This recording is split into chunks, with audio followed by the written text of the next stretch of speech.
Us to join. Hey, you guys.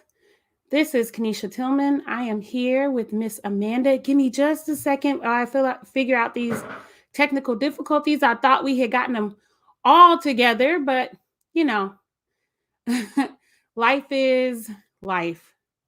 So, man. So Instagram has this new thing where you can do a practice session, which is awesome, except for now that I'm in practice, I would like to be like actually live, and it's not letting me do it. Go live with more people. There we go. But it still kicked you out. What is going on? So if you are tuning in on Facebook or on YouTube, just give me one hot second while I get her going on Instagram. Okay, we have a really interesting conversation tonight. I just want to make sure all our tech is taken care of. All right. So give me just a hot second.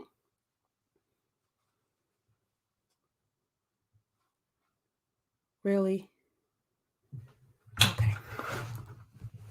Maybe I can't swipe from above. All right. Well, Amanda, while I am doing this, do you want to say, talk to the audience on Facebook and YouTube is live right now while I'm trying to go live on Instagram with us.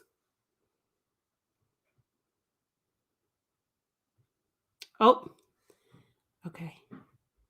Let's see. And now it should be good.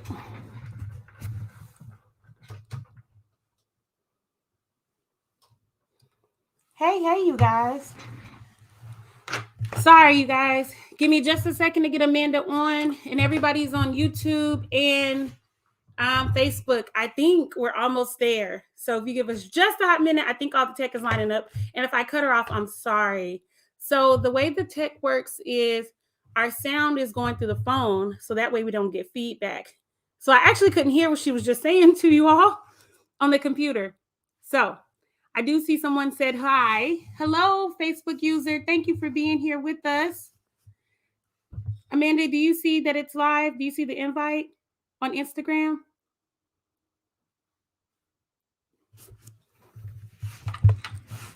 Oh, haha. There we go. What? It says you're unable to join. We should be good now. Wow! All right. We got it. All right. So let's do introductions again. Hey, you all. My name is Kenesha Tillman. I am the owner of Tutus and Tennis Shoes, which is a hair care education company. And I specialize in teaching white adoptive parents how to take care of Black kids' hair. Tonight, I am so honored to have Amanda here with me. Amanda runs a platform called Black Girl with White Family. Okay. Black Girl White Family. I knew I was about to mess it up. I'm so sorry. And I done typed it like 15 different times. And we actually chit chat all the time. I don't. Yes, that's true. Please excuse me, you all. So go ahead and introduce yourself. Hello, everybody. So for those of you that don't know me, my name.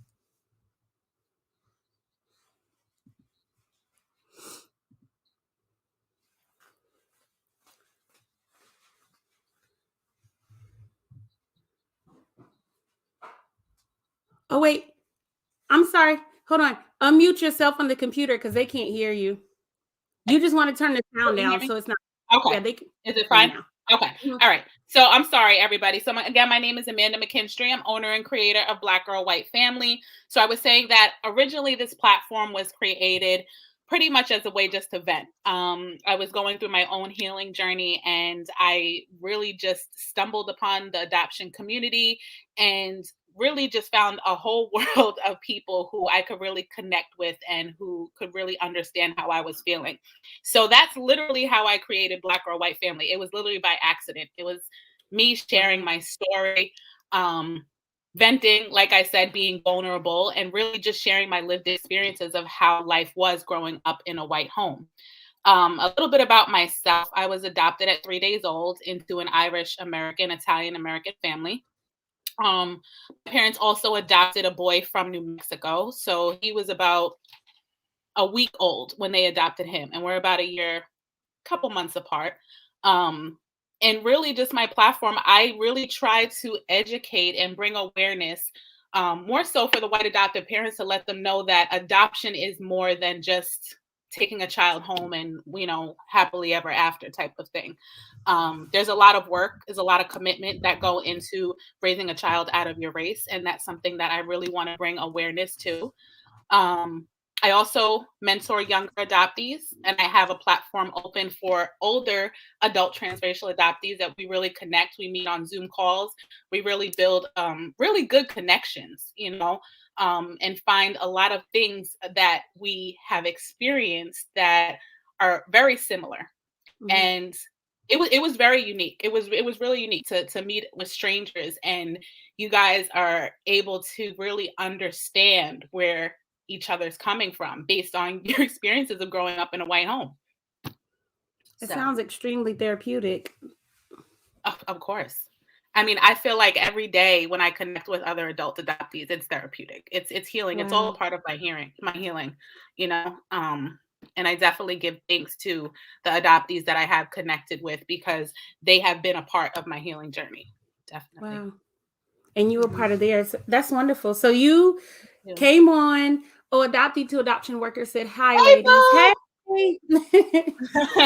So you came on social media to kind of get some things out so you could, have a place to, I guess, express, not I guess, but you just said it, to express yourself. And you end up finding community and building Yeah. community, and then Yes. kind of finding like a purpose within this community and A in a platform.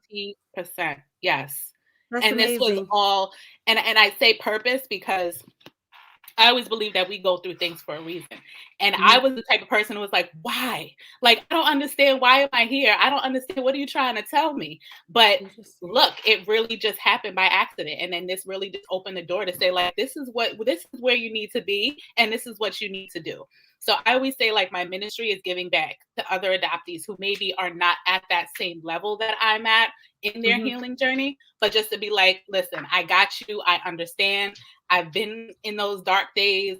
Sometimes I still am, because I'm human. I'm not perfect, but Mhm. we could kind of get through this together. You have support. That's beautiful. That is really awesome. So I'm just here as a support to you. And I know in our chit chatting back and forth, and like I Mhm, follow you and I want to learn how to better serve you, and then like children that I guess kind of resemble the younger you. And in our mhm. chit chatting, you had posted something, and I was like, "Girl, let's have a conversation about that." But again, I'm really here to support you. It's pretty much your like you'll lead this conversation. I will Okay. happily participate, but you will lead this Oh, I conversation. know you will. So, okay, so the post that she's talking to is the post, um, that I said about, the white privilege umbrella. And I know a lot of people, you hear people talking and commenting about this white privilege umbrella. Mhm. But I'm coming to tell you, I lived through it. I had to learn it the hard way. I grew up in the 80s and the 90s. Things were not, there was no Google, there was no internet, there was no adoptive parent groups, there was no support groups. There were definitely Mhm. not people, you know, raising their hand saying, I'm adopted, or, I mean, it just wasn't a thing. Mhm. Honestly, being adopted was kind of like an ill in a way, and it's really sad that when kids found out I was adopted, it was like, you're adopted? Like, what does that even mean? Mhm. But it's really, it really has grown and developed, and over the year, that's why I feel a lot more safer to say, okay, I'm proud of who I am. And it took a lot for me to get to that point. But the thing with the white privilege umbrella, for example, when I was growing up, our family was treated differently and we looked different, but also I had white parents. So this could be something simple as getting pulled over by the police. It could be something as going into the store. I had to talk with my dad. I said, "Did you ever think that you had to raise your child black? Like, you really have to raise your child to be a black person in America?" Mhm. And he said, "You know, I've thought of it, but we had this huge conversation about it, you know? And one of my situations where the conversation first popped up is when I went into a store with my white friend and I was accused of stealing. And my friend was able to check out with her stuff. We were with each other the whole time.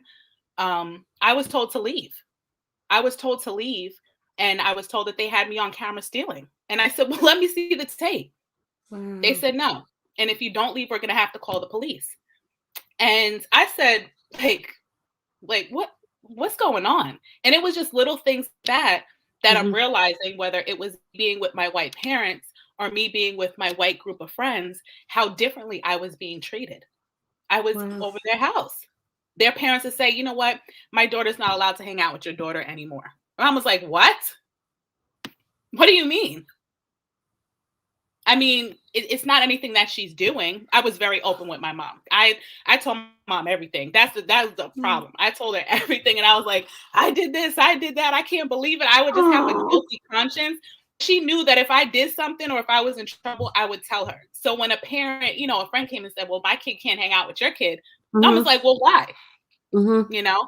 So it's just certain things like that that I've learned. And the reason why I posted that is because it's very serious.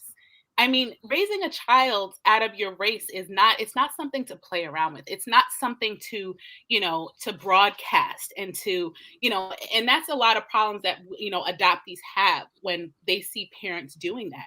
Because most of the time, these are the parents that really aren't doing the work, you know um they're worried about how they're looking, they're Mm-hmm. worried about, okay, we have um family vacations, and we maybe have, you could have a decent household, you could Mm-hmm. have a close family, but what about that child? Mm-hmm. Nobody asked me growing up what I wanted. Nobody asked me how I felt. Even Wow. when I met my biological family, nobody ever asked me. What about the children, you know So when you say broadcasting, because I want to go back to a couple of points and see if we can make them a little bit, I guess, clear. okay. When you say broadcasting, right, where's the fine line between just being happy parents and posting their kids and it feeling like this is too much? And when you say doing the work, what does that entail? And we can, of course, neither one of those are easy answers. But I Hmm. know, like on my platform, I often say things about parents using their especially adopted Black kids, as tools to increase their engagement. Now, for me, parents just posting happy pictures of their children and whatever the children's activities are, it's really really hard to pinpoint when you can see that difference. And my biggest thing is always hair. Like, why, I try to Yes. make that clear line with, why are you teaching hair? Because Hmm. that's definitely not your lane, because all the other things are such a gray area. But for you, Hmm. what are some of the ways you're like, this is absolutely too much, you're definitely broadcasting and not just Um, sharing? and I know I'm very transparent and open person. Mm-hmm. So people are going to take this either way. But one is, sponsorships, and I saw one family and they had a huge sponsorship with a huge company. I don't know what it was, if it was Legos or something like that. That was actually a trigger for me. Mm-hmm. Um, And it was like, what makes you so much better? And this is just me thinking as an adoptee, me in Mm-hmm. that child's shoes. And that's how I look at these things.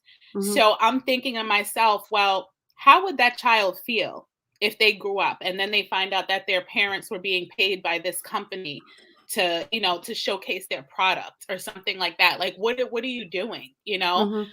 And in a way, I feel like certain things should be private when it comes to family. My parents never discussed my adoption with anybody. They never told my story. Thank God, because that was my healing. That was my crossover. That was Mm-hmm. my, way to find my purpose. So for all these parents that are doing stuff like that, I think that is very hurtful. And I think that when these adoptees get older and they look back on social media and see how these parents are, and maybe it's not broadcasting, but Mm-hmm. portraying their family and their life, it's not that happy. That's not the reality of how it is. Mm-hmm. I was a smiley kid. I was Mhm. smiling. We went on family vacations. Our family was very close. That doesn't mean that I was still not struggling inside, you Mm. know? I Mhm. mean, there's been so many times that I've contemplated self-harm or you know what I mean? Because my needs were not being met at that moment. You know, Mhm. so when I see these kids and I see them, I'm like, they just don't understand. Mhm. And it's one thing to take on the responsibility. This is a responsibility you're opting in. You know what I Mhm. mean? This isn't just, you know, it's not. This is a choice that you're Mhm. making, you know? And I think that when people are making that choice, they should they should think a little bit more into it. They should do their research. They should do training. They should educate themselves Mhm. because I feel a lot of parents are going into this also for the other end a little bit blindsided. Mm. They're not aware of what it really takes to raise a child out of their own race. I definitely agree with So, that. I do see evidence of that all day, every day. mhm, And I've spoke to the fact that it seems like white and black families are living next door to each other, but in two totally different worlds because we are mhm, very oblivious to what life looks like for the other ones. More so, white families having to know mhm, what it looks like for black families. Um, so when you're talking about doing the work from your perspective, what are some of the things that you're expecting current parents to do mhm. and then parents of adult transracial adoptees to do to rectify some of the things that they didn't know for the 80s babies when we didn't have internet and they didn't have access to as much information as we do now? So as far as the parents who had the younger transracial adoptees, my my role in this, okay, because I can't force anybody to do anything they don't want to Right. do. But my role is to have them thinking like their child and Mhm. putting themselves in their child's shoes and saying, how would you feel if Mhm. this were to happen? And in my workshop, I can't tell you how many parents came back and they were like, oh my gosh, you know, this happened, but I responded differently now. And this happened because I remember what you told me about this Mm. situation. And now I know how to respond. Now I know how Mhm. to be an advocate for my child. Now I Mhm. know how to respond when my child asks these questions. And believe it or not, they're everyday questions that you're a mother, I'm a mother. We probably wouldn't think twice of before we answered Mhm. our kid. Mhm. But to them, it's like, "Oh my gosh, what do I say?" They don't wanna say the wrong thing, you know, they're Mhm. they're focused on saying the right thing, but it really comes as, you know, a natural conversation, Mhm. and that's kinda what my role is as far as to say, like, "Okay, like, it's serious, but it's not that serious," you know, you wanna Yeah. make sure that you're always open and honest with your child, but don't overdo it. Don't Yeah. overdo it, because when you overdo it, that's also gaslighting. You know what I Yeah. mean? That is also a form of gaslighting. Mhm. So, you know, you want to make sure that their needs are being met. But as far as the older, the the white adoptive parents for the you know adult transracial adoptees, Mhm. um, I can't speak for all of them. Um, I could tell you what I wish my parents did, and I wish my parents had me in a more diverse neighborhood. They had me in a Okay. diverse school, which helped tremendously. But Mhm. again, my summers, my weekends, that was spent at home in my neighborhood. So it was hard for me to build connections with kids who looked like me when I wasn't in school. I always had to go outside. I had to go, you know, whether it was in sports or dance or something like that, I had to be outside in order to be, you know, around people who looked like me. Mhm. So that's one of the things that I wish my parents did, surrounded me, you know, with people who looked like me better. I mean more. Um So then it the was more of exposure. like just a day-to-day thing, not something that took extra effort. And so it would have been more normalized, so to speak, because you didn't have to take extra effort. You could walk outside and see, your neighbor who looks similar to you, or it's hair day for her too, or, different Exactly. things like that. Yeah, and it Okay, that was makes something sense. like, where basically, like, um, even a swimming cap, you know what I mean? I had to Mhm, wear a swimming cap. I was saying to my mom, "Why do I have to wear a swimming cap?" And they keep talking about my swimming cap or making fun of me because I had a swimming cap on, you know? If I was around other Black kids, we probably all would have had swimming caps on. I mean, it was just something as simple as that that still mhm, made me feel like the outcast, but it was because the environment that I was in. So, even with my cousins, you know, I mean, we were able to go in the pool, but Amanda couldn't get her hair wet because we already know what's gonna happen if Amanda gets her hair wet, you know? So, I mean, it was just something as simple as that. Wow. Hold on just a second. I want to scroll up and see the conversation that we have going on Instagram. And of course, my Bluetooth is doing something weird. I'm gonna scroll. I know I missed a couple of them. Hold on just a second. You know what I just realized? What's that? We're on not Black Girl White Family. What are we on? Oh, we aren't. Well, I'm sorry. Let's see. Okay, I don't know how far back that comment was. And then let's see. I saw a question. Okay, when 24-Hour Diva said when what they are posting is used for entertainment and education. Okay. I think that was why we were talking about that gray area of like crossing from just posting, family pictures to now like, broadcasting your kid. So the other one was, so where would you recommend starting to research? I'm trying to research things, but I get so lost in various views found on the internet. I think that's internet though. What are some of the? Everybody goes on the internet and starts Google. I do the same thing. If I get a headache and I start looking at stuff, and next thing you know, there's 7 things wrong with me. So everybody does that. I'm gonna be honest, and I really think that a lot of people need to listen to adoptees' voices, adoptees that are speaking out. There are plenty of us on this platform now, and all of us have different lived experiences. So it's important to hear all different sides because everybody has different experiences. I'm not gonna say just listen to my side, you know what I mean? But this is how you're gonna be able to educate yourself. This is how you're gonna be able to learn. And they need to hear every side. One of the things I noticed in the adoptees that I do follow is that it's a common accord between you all, even if you're not Black. So the adoptees from Asia, from all different ethnic backgrounds, are still saying they wanted to be connected to their ethnic backgrounds. Like they wanted to be within community. They wanted to know more. So I think that's a pretty safe one. Would you say that that's a pretty safe one for most? From what everybody I've talked to, yes. And yes, because you know what, and it all depends. It all depends. Are you a domestic, adoptee? Are you an international transracial adoptee? So it really, I guess, depends on that title. Mine was a little bit different because I did have access to it.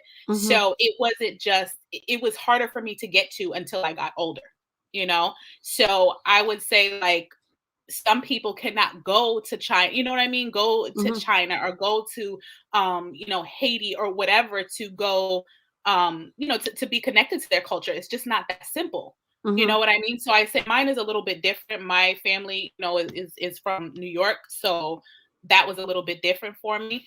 But I think that it really all depends. But I think that everybody wants to be connected to their culture. I think that that's just a natural thing. I didn't even know, and I still really, yearn for that. I yearn for that connection. Do you know what I mean? So without even knowing, I still wanted it. If that makes any sense. So I think it makes a lot of sense. Very common amongst transracial adoptees. We just want that. We want those people who look like us. Where we get like a little bit, how should I say? I guess it's like comfortable with being uncomfortable. And it was like we were forced to assimilate to a certain way of life. And we had to live like that. And as adoptees, we're afraid sometimes that we could just be passed on to the next family. We're afraid that we're just going to be like, you know what?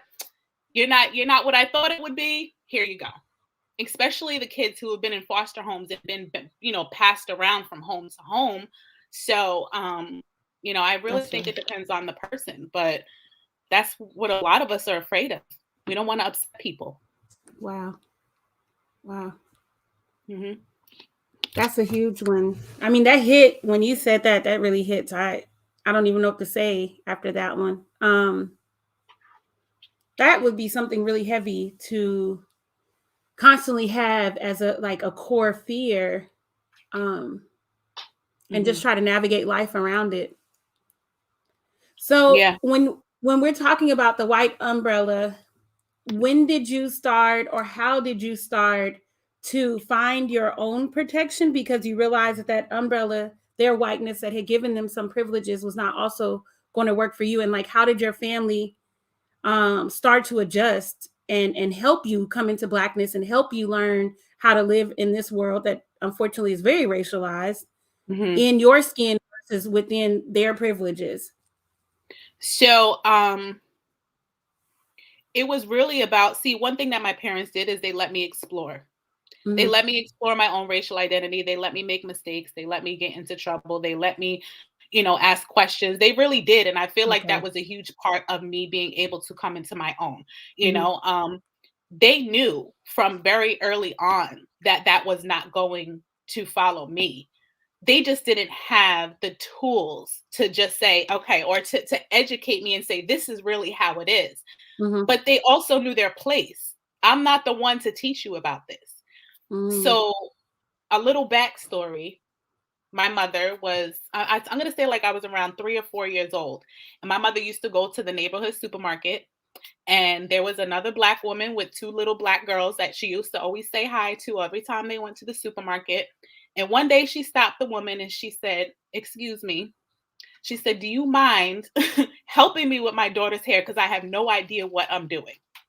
Wow. And that friendship lasted 30 something years. That was my Really? aunt. That was my aunt. Her little girls are my cousins. My Aw. aunt used to come to my house once a week, comb my hair, grease myself, do whatever she had to do.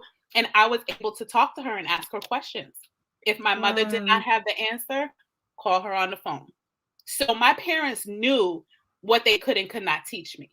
And Right. that's another thing that I respect, because they weren't trying to feed me nonsense or feed me garbage. You need to find the answer, you're going to go out there and find it either way.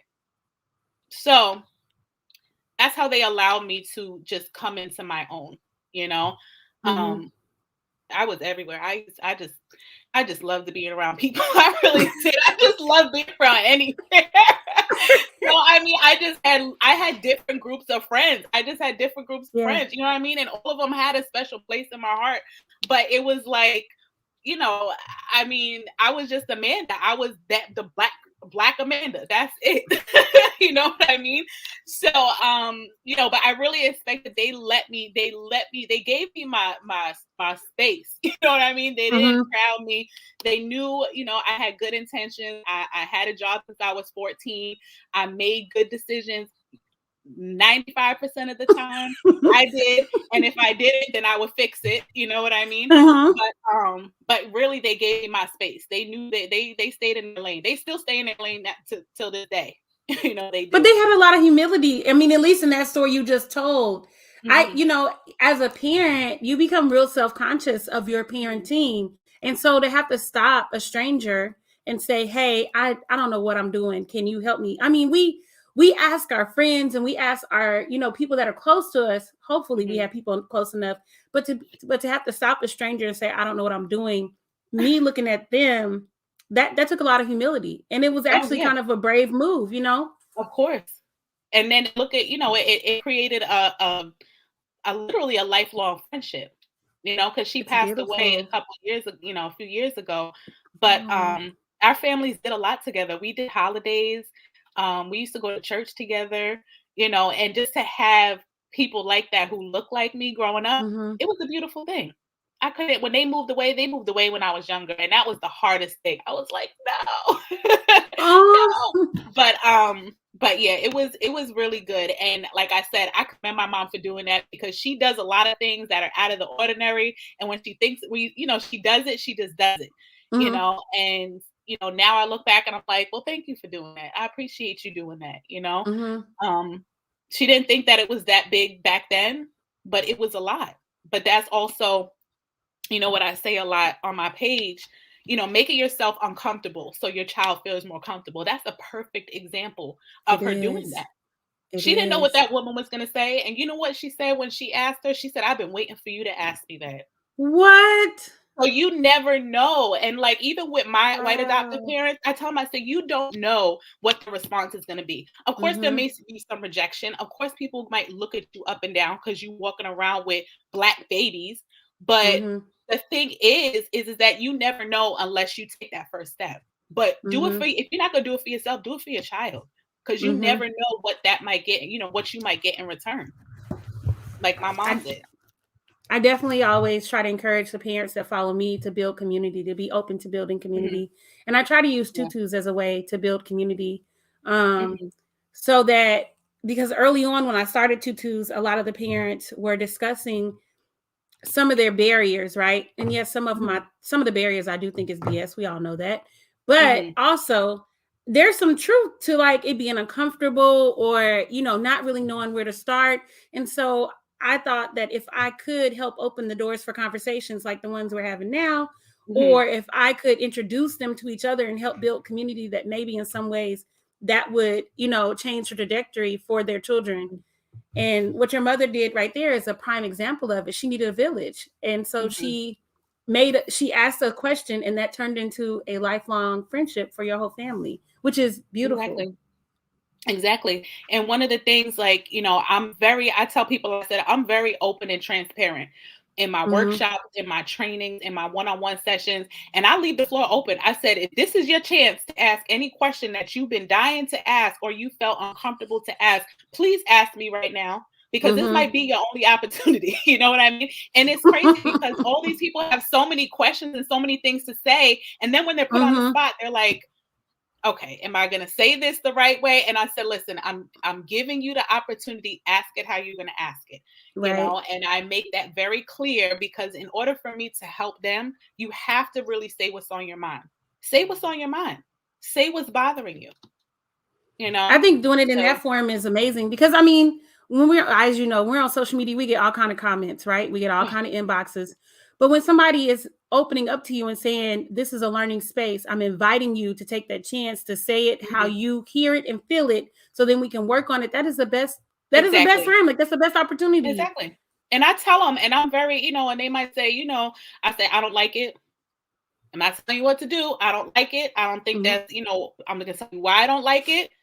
At the end of the day, you are that child's parent, but I'm going to tell you from my perspective and how I feel, I wouldn't like it. Mm-hmm. There's certain things, parents say, and I'm like, ah. I mean, and there's sometimes when I spend on Instagram and I have to unfollow certain people because of the stuff that they post.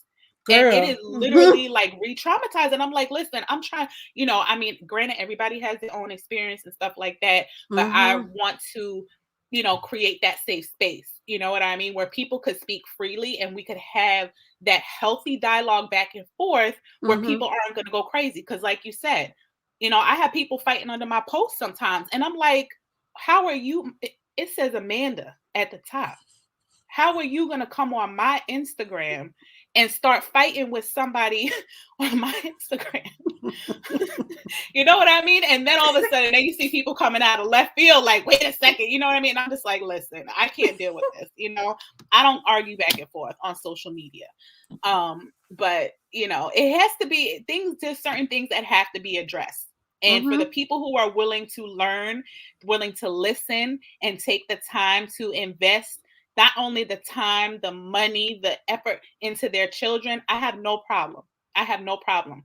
Um, it's my thing is helping families grow together. So we're gonna work on the Mm. parent and then we're gonna work on the child, you know what I mean? And then together we're gonna get it together. You know what I mean? Nice. So that's why I do, the mentoring. That's why I do the Mm-hmm. mentoring, because they just need to know, like, we look like each other. Our Mm-hmm. parents look like each other, but look, like I got it to this, I got this far, and so can you. Mm-hmm. It's gonna be rough. It's gonna be, it's some days you might feel like giving up, but again, I'm still here to support you through it. And you could call me, you could, whatever you need, I'm here for support. But that's my purpose, you know? Sometimes just validating somebody's feelings, just or Yeah. even validating the feelings they aren't ready to say it, giving them space to know that you felt them, you've been at a point where you didn't have words for them, and Oh that they're yeah. still valid until Hmm. that it's still valid even if they haven't expressed them yet.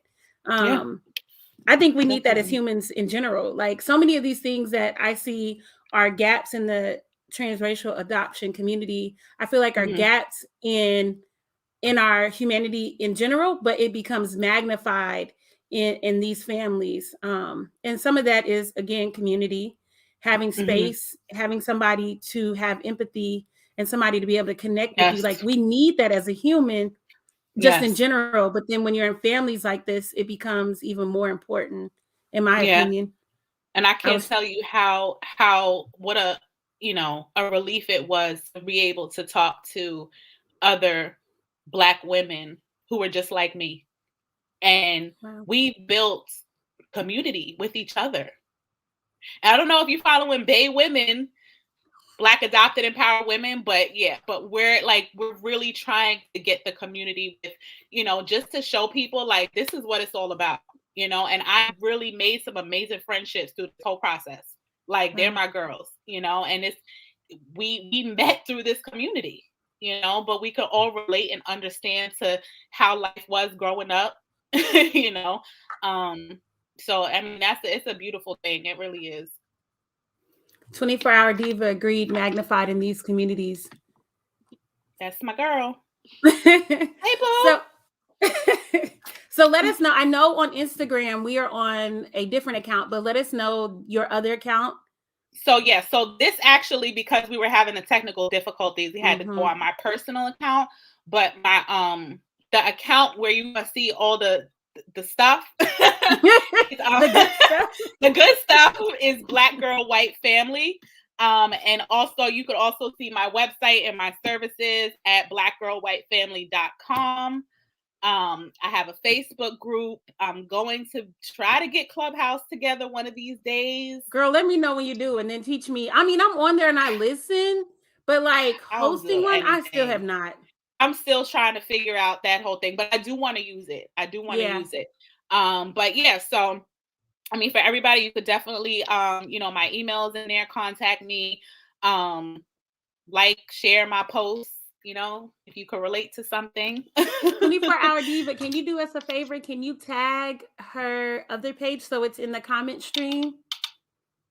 And she also tagged Black adopted empowered women. So everybody That's that's it. listening, that's Mhm. the group. Everybody That's that the is listening on Facebook and YouTube, you can join her on Instagram on Black Girl White girl. Family. Because I was about to put with in there again. That's why I was stopping myself. Black Black girl, Girl White. no, black is just, it is what it is. Black Girl White Family. Thank you. Because I'll jack it up. I don't even know why. Anyway. It's So, also in the bio of my personal Instagram too. okay. So you guys that are joining over there, feel free to cross over. As you know, let's see, what did I share this to? I shared this to the hair and skin group, and I also shared this to the business page on Facebook. So if you follow me on Facebook, you know that some of the content is different on Instagram.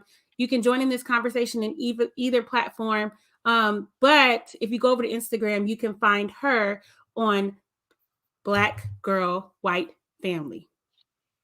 Yes. And I just want to say thank you, because when I found your page and I was like, this is what my mom needed. she needed tutus and tennis shoes for real. Because let me tell you, the difference that, I mean, I've been learning some stuff from you. I had to do everything on my own. We didn't have a Kanisha Tillman now. So we had to do everything. You know what I mean? I had to get the YouTube up and stuff like that. But what you're doing is definitely needed. Well, It I is definitely appreciate needed, that. and I'm telling you, that was smart. Like you got that, girl. I'm gonna give it to you, because I was like, what? Come on, like you, girl. That You means a got lot to this. me. And You actually, got one of the this. groups that this is shared in is one of the groups that Mhm. gives me the most pushback, and I admin it, but they're always telling me I don't know anything, and I'm like, okay. So when we were talking earlier about like having to unfollow certain families because it's triggering, I'm not adopted and it's still triggering for me. Like some of Mm, the stuff is just so hurtful. And yeah. sometimes in this particular group that is streaming into, I'm hoping that a lot more families look Hmm. at this video either now or later. Hmm. This group gets to be very hurtful sometimes. Some of the things they post in there is like, have you ever seen a Black person? Like Like one time there was a lady that was asking about our knuckles. She wanted to figure out how to lighten her child's knuckles and knees. And I'm like, if you look at your own knuckles and knees, they are a slightly different hue than the rest of your skin. Like But see, questions like that. that's the stuff that I don't have the patience for. I don't have the patience for at all. I It's mean, and at hard. the end of the day, you want to, remain professional and stuff like that. But time after struggle a with that. while, things get ridiculous. You know what I mean? Like things really get ridiculous. And at the end of the day, like I always tell people, I'm a human. I'm a human. I'm a woman. I'm a mother. You know what I mean? So if you can't respect me, I'm blocking you, I'm following you, whatever it is. I don't have time for that because I'm healing. I'm healing for sure, but But healing doesn't mean you've arrived. Like healing no, is a journey, is not a plateau. I can say I'm healing all day, and I'm gonna tell y'all, I don't always keep it professional, especially not in that group. At this point, I'm like, hey, you're gonna get it how I feel in that moment. Because you said what you said and how you felt. That's so true. you about to get the response. And it's right there in black and white. It's right there. Yep. But I do want to say that I appreciate all the families who have joined and all the people who have joined in our conversation on both Facebook, YouTube, and Instagram, especially 24 Hour Diva says, yes, I talk about tutus at the Women's Center I work at. Why, thank you, ma'am. Thank you. And if you guys want to continue this conversation, or if you want Amanda and I to go live again, please let us know in our comments. We thrive off your feedback. Yeah. Because, otherwise we're just coming up with stuff, not to say what's off the top of our head is bad. I'm just saying that if you would like something specific, please let us know. If you would like us to invite other people on. Matter of fact, 24 Hour Diva, what you look like? You want to join? Sarah, listen, girl. Shauna said, yes. We can go ahead and make this like Clubhouse. Everybody get on the stage. Listen, adoptee to adoption worker. Come on, girl. Come on. Yes, we adopt said, yes, we love seeing beautiful Black women build. Thank you. Of course. I mean, but this is what it's about. Like we were talking about, building community, right? Being a part of one another's lives, finding where we can help heal each other, where we can say, you know what, I might not, because we can't fix everything, but like say, like I feel you. Like I felt that feeling before too. Just being validated. Okay, she said she'll request. All right, she ain't got her wig. Hilarious. All right, so YouTube and Facebook. I'm gonna have to let y'all go because it's like way too technical to try to get her on over here. So if you want to join this conversation, jump on over to Instagram. All right. All right. Bye. Let me end that.